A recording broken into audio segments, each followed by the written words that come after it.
El siguiente ejemplo dice, un generador síncrono y una carga estática tienen valores nominales de 30.000 kVA y 13,2 kilovoltios. La reactancia subtransitoria del generador es de 20%.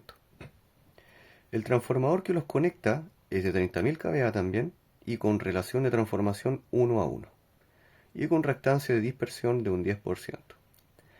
Es decir, este es un transformador aislador entre el generador y la carga. No es un transformador elevador ni reductor, solo aísla a ambos componentes.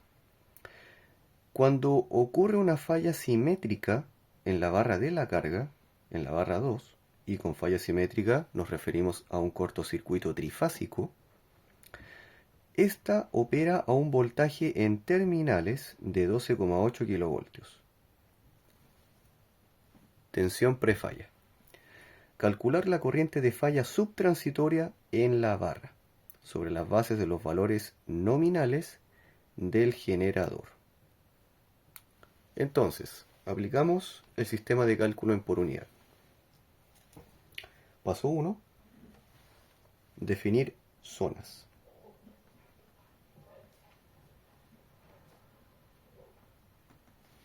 En este caso tenemos un transformador que interconecta al generador con la carga. Por lo tanto tenemos dos circuitos o zonas. Dos zonas. Paso 2. Valores base.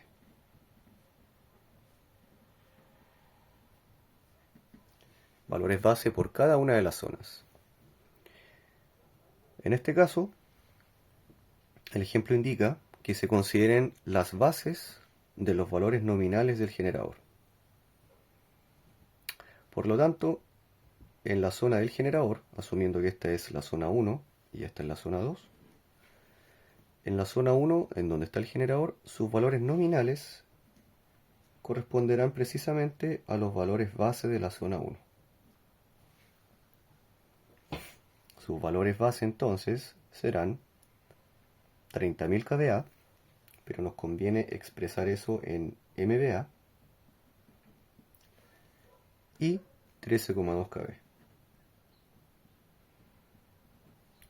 En cuanto a la zona 2, la potencia base se repite como 30 MVA, ya que si la potencia base en la zona 1 es 30, en la 2 también debe ser 30, y la tensión, en este caso, es la misma también, ya que se nos indica que el transformador es con relación de transformación 1:1. No indica los niveles de tensión, pero el solo hecho de que diga 1:1 significa que si es de 13,2 en un lado, también lo es en el otro. Por lo tanto, se asume que en la zona 2 la tensión base es la misma, porque se trata de un transformador aislador. Vamos al paso 3, que corresponde al cambio de base.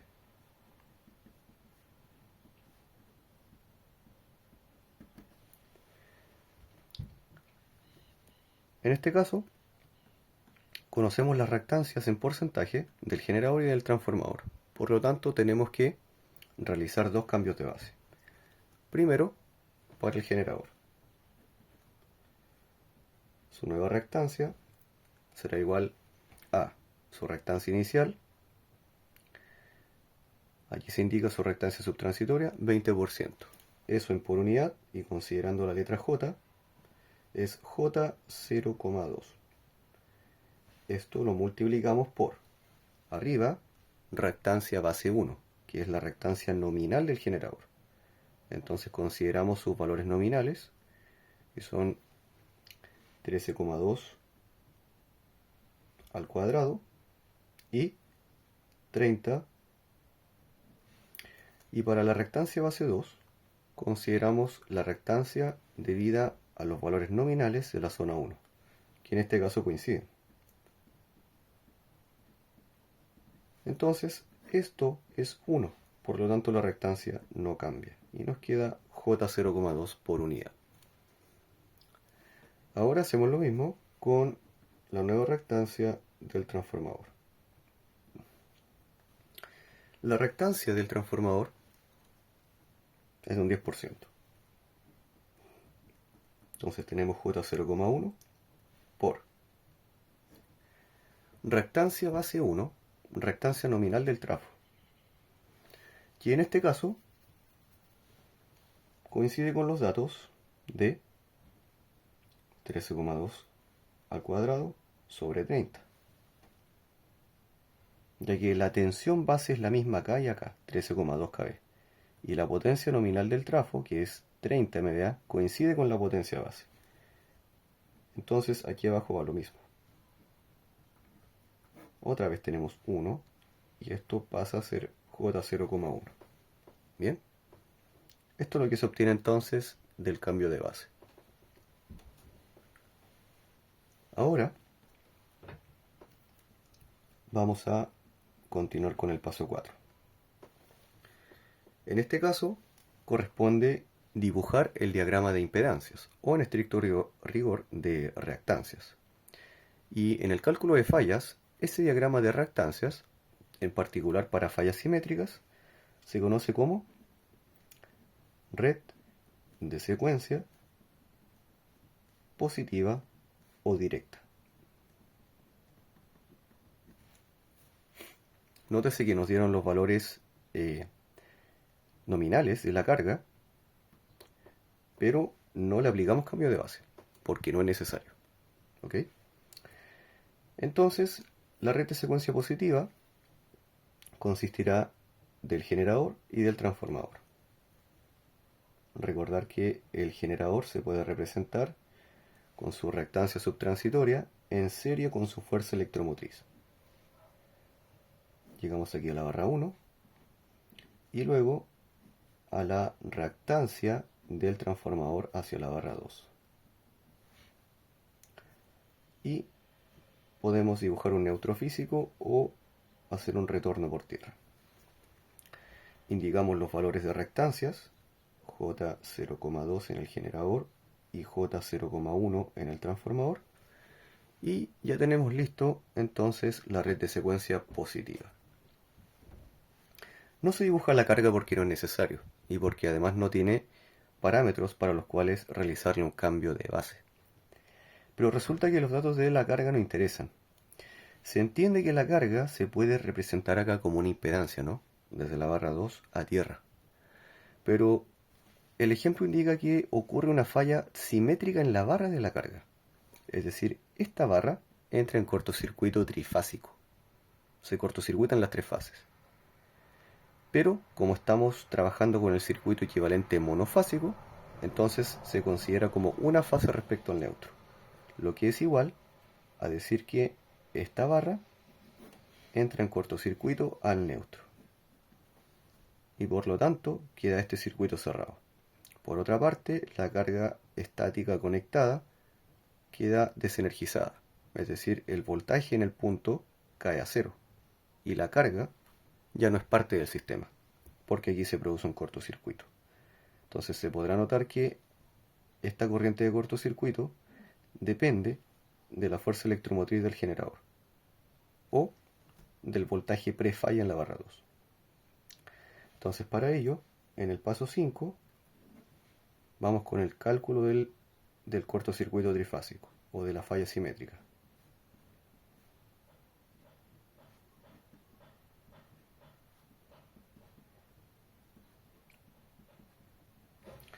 Para calcular esta falla simétrica se considera el teorema de Thevenin. Y el teorema de Thevenin establece que una red eléctrica se puede representar desde dos puntos como un circuito en serie, compuesto por una fuente de tensión y una impedancia en serie, que son la tensión de Thevenin y la impedancia de Thevenin. Por lo tanto, la corriente de falla en la barra 2 I sub F, y que estará expresada en por unidad por el momento, se calcula como la tensión prefalla en el punto de cortocircuito dividida por la impedancia de Thevenin. Entonces, el voltaje prefalla en el punto de la falla, según se indica acá, es de 12,8 kilovoltios. Por lo tanto, este voltaje prefalla se debe expresar en por unidad, es decir, 12,8 dividido por la tensión base nominal en la barra 2, que es 13,2. Esto es el voltaje prefalla expresado en por unidad, voltaje real o voltaje de operación sobre voltaje base. Lo estoy incluyendo en la misma ecuación. Y acá se obtiene la impedancia de Thevenin. ¿Y cómo se obtiene esa impedancia? Recordar por el teorema que para obtener la impedancia de Thevenin entre dos puntos, en este caso de aquí a acá, en donde ocurre la falla, todas las fuentes de tensión se deben anular, primeramente. Y como aquí hay una fuerza electromotriz, se debe entonces reemplazar por un cortocircuito. Bien, de modo que nos queda esto. Entonces, desde este punto a tierra, o al neutro de retorno por tierra, se obtiene la impedancia de Thevenin. Entonces, desde aquí hasta acá tenemos una impedancia de Thevenin. Y como están en serie, vista desde estos dos puntos, se suman directamente.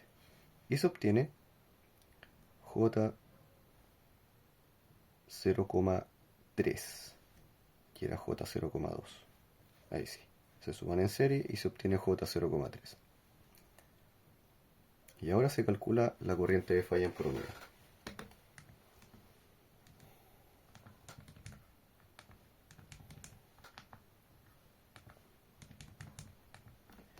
Entonces se obtiene una corriente prefalla de menos J 3,2323 por unidad. Esta es la corriente de falla en por unidad, entonces, cuando ocurre un cortocircuito trifásico. Y para calcular la corriente de falla real en amperios, la corriente de falla real será igual a la corriente de falla en por unidad, que es esta, multiplicada por la corriente base de la zona en donde se encuentra el punto de falla. Reemplazamos acá menos J 3,2323 por la corriente base. Y la corriente base se obtiene de los valores base del sistema. En el punto de falla, es decir, dentro de la zona 2, la potencia base es 30 MVA. Y la tensión base es 13,2 kV. Por lo tanto, como la potencia aparente trifásica, en este caso base, es igual a raíz cuadrada de 3 por la tensión base y por la corriente base, por teoría de redes, se despeja esa corriente y se obtiene corriente base igual a potencia base sobre raíz de 3 por tensión base. Eso se lleva acá. Potencia base, en este caso, 30 MVA. 30 por 10 a la 6. Dividido en raíz de 3 por tensión base. 13,2 kV. O bien, 13,2 por 10 a la 3. Entonces se realiza el cálculo y se obtiene finalmente menos J 4241,29 amperios. Esta es la corriente de falla en la barra 2. Es decir, si no queremos considerar el menos J, ya que el menos indica que la corriente está en atraso, ya que se trata solo de cargas de reactancias en el sistema, y con J, porque es una corriente netamente reactiva, si no queremos considerar el signo menos ni el J y solamente el valor absoluto, el nivel de la corriente de falla de cortocircuito es de 4241,29 amperios o 4,24 kiloamperios. Y con este valor se podría, por ejemplo, realizar un estudio de fallas eléctricas en este sistema eléctrico y o dimensionar una protección eléctrica considerando esta corriente de falla para la capacidad de ruptura o poder de corte de dicha protección. Y con esto se da por finalizado el ejemplo.